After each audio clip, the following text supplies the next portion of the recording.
बिस्मिल्लाहिर्रहमानिर्रहीम, अस्सलाम वालेकुम। मैं असदुल्ला खान हूँ। 15 फरवरी को यानी 2 महीने पहले तकरीबन एक अहम केस की समाअत हुई थी लाहौर हाई कोर्ट में। और ये केस था सानिया मॉडल टाउन की JIT से मुतल्लिक। और 7 रुकनी बेंच लाहौर हाई कोर्ट का चीफ जस्टिस कासिम अली खान साहब की सरबराही में ये समाअत कर रहा था।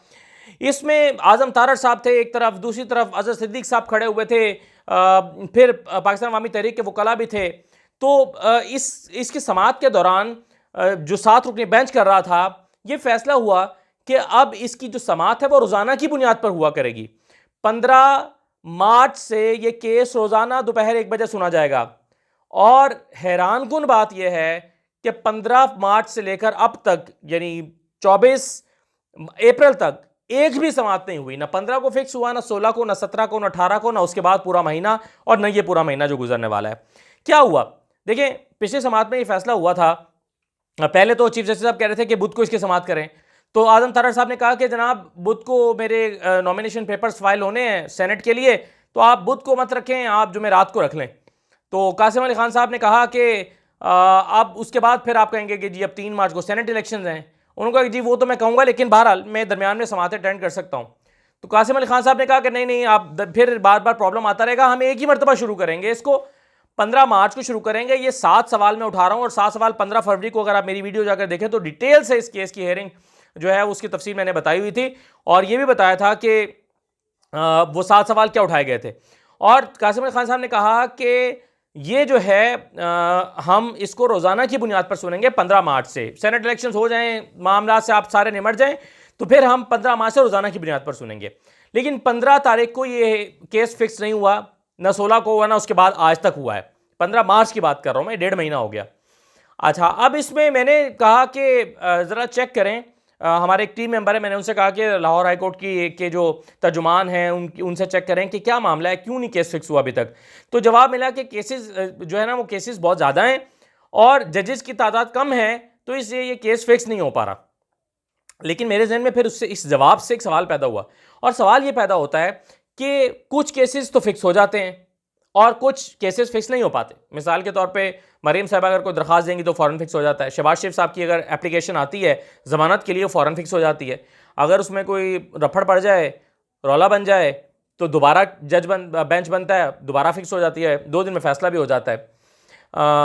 बाज़ औक़ात तो हम अहम नौयत के सियासी केसेस को देखते हैं कि उसकी दरख्वास्त छुट्टी वाले दिन आती है, तो छुट्टी वाले दिन अदालत लगती है और छुट्टी वाले दिन फैसला हो जाता है, रिलीफ मिल जाता है। तो अब मैं ये समझना चाह रहा हूं अपने सीनियर वकला से कि क्या केस किस बुनियाद पर अहम ठहरता है। यानी एक केस अगर जजेस की तादाद कम है तो इसमें यही होगा ना कि सिर्फ इंपॉर्टेंट केसेस लगेंगे और जो गैर अहम केसेस है वो नहीं लगेंगे। तो एक केस जो लगता है वो किस बुनियाद पर अहम करार दिया जाता है, और एक केस जो नहीं लगता वो किस बुनियाद पर गैर अहम समझा जाता है। मिसाल के तौर पर अगर शहबाज साहब के केसेस लग रहे हैं और हमजा की जमानत का केस लग गया, आहा चीमा की लग गया, उस पर समाअत हो गई, शहबाज शरीफ का 2 मरतबा हो गया, मरीम साहब लाहौर हाई कोर्ट में आ गई, इनके केसेस अगर लग रहे हैं और रिलीफ मिल रहा है या नताइज निकल रहे हैं 2-2, 3-3 समाअतों के अंदर, तो इसका मतलब है कि जजेस इसके लिए टाइम या हाई कोर्ट जो है वो इसके लिए टाइम निकाल रही है और इस दूसरे केस के लिए नहीं निकाल रही। तो जाहिर है मॉडल टाउन का केस गैर अहम है, इस वजह से उस पर नहीं हो रहा होगा, जो बादियों नज़र में जो समझ आता मामला, क्योंकि जजेस की तादाद कम है। लेकिन मुझे यह नुक्ता समझना है अपने सीनियर वकला से, इस पर आप अपनी राय का इजहार करें और मैं पूछूंगा भी उनसे कि ये किस बुनियाद पर तय पाता है कि ये केसेस अहम हैं और ये केसेस जो है वो गैर अहम है। यानी जजेस की तादाद पूरी होगी तो फिर सारे केसेस सुनेंगे, और जजेस की तादाद कम होगी तो फिर ये इंपॉर्टेंट केसेस सुनेंगे। अब मॉडल टाउन का केस मुझे इंपॉर्टेंट लगता है, हो सकता है किसी और को ना लगता हो सकता है हाई कोर्ट की नज़र में वो इतना इंपॉर्टेंट ना हो और उसकी कुछ वजूहात होंगी। मुझे लगता है कि 14 लोगों की कत्ल का मामला है, 2014 से मामला लटका हुआ है, 7 साल हो गए, इंसाफ नहीं मिल रहा, नतीजा नहीं निकल रहा, तो इसी वजह से इंपॉर्टेंट था और लटका हुआ था, तभी तो चीफ जस्टिस ने कहा था कि रोजाना की बुनियाद पर समाअत होगी। मैंने तो नहीं कहा था, ये चीफ जस्टिस साहब ने खुद कहा था कि रोजाना की बुनियाद पर समाअत होगी। और रोजाना की बुनियाद पर समाअत इसीलिए कहा गया था कि ये इंपॉर्टेंट केस और खाम खा लटका हुआ इतना जमाने से, लेकिन वो रोजाना की बुनियाद पर तो क्या एक भी दिन हफ्ता हफ्ता करके भी समाअत नहीं हो पा रही। अब इसके लिए मैंने कोशिश की कि मैं अवामी तहरीक के जो हैं वो नुमाइंदगान से या उनके जो वकील हैं एडवोकेट नईम साहब, नईम चौधरी साहब, उनसे भी मैं फ़ोन कर रहा था लेकिन उनसे रब्ता नहीं हो पाया। डिटेल्स आ जाएंगी कि शायद उनका भी कोई वर्जन आ जाए कि क्या वजह है, क्योंकि शायद इसमें एक रास्ता ये भी होता है कि अर्ली हेयरिंग के लिए भी एक एडिशनल दरख्वास्त दी जा सकती है, मुझे किसी ने बताया। तो क्या इस ऑप्शन पर वो जा रहे हैं, जा सकते हैं? बहरहाल ये एक सवाल ज़रूर है जो मैं पूछ रहा हूँ, और सवाल पूछने की या सवाल जहन में उठने की वजूहत कुछ और भी हैं। मिसाल के तौर पर कई और ऐसे केसेस हैं जिनकी समाअत ही नहीं हो रही।